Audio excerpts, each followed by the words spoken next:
Здравствуйте, доброе утро. Павел Владимирович, хотела вас предупредить, что у меня проблемы с презентацией, она не открывается на моем компьютере, поэтому мне Алина Иванова с этой проблемой поможет. Итак, приступим. Тема моего доклада – это миопатия, прогрессирующие мышечные дистрофии, диагностические критерии, типы наследования, лечение. Прогрессирующие мышечные дистрофии – это гетерогенная группа наследственных нервно-мышечных заболеваний, характеризующихся прогрессирующей мышечной слабостью, атрофией мышц, двигательными нарушениями. Миопатический симптомокомплекс включает в себя симметричная проксимальная мышечная слабость, постепенное развитие атрофии, затруднение при ходьбе по лестнице, осиная талия, крыловидные лопатки, псевдогипертрофия икроножных мышц, поясничный гиперлордоз, утиная переваливающаяся походка.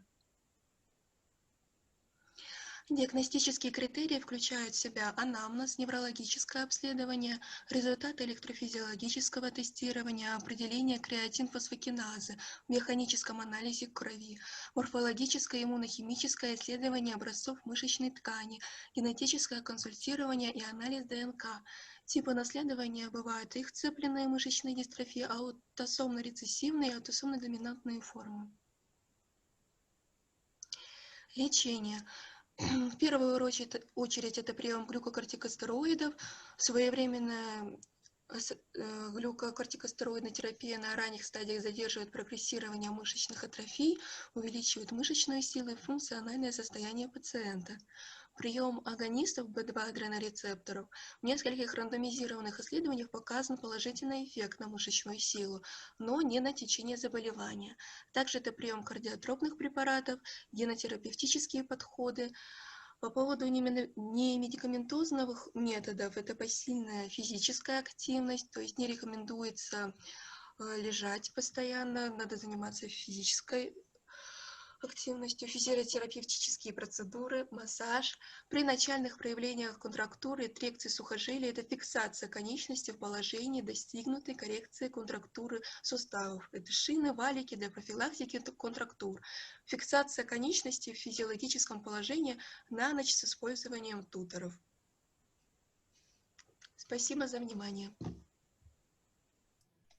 Этиотропная терапия в виде стволовых клеток отсутствует. Патогенетическая терапия, направленная на улучшение нервно-мышечной проводимости и силы работы мышц. То есть та же прозеринотерапия, различные виды физиотерапии, реабилитационное лечение. И тогда эти дети просто могут дожить до более поздних лет, нежели им не помогать. И борьба с поздними осложнениями.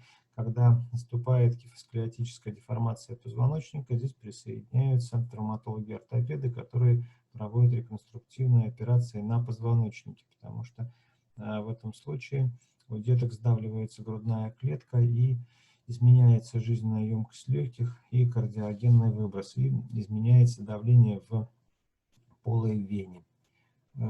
Следующий доклад, пожалуйста.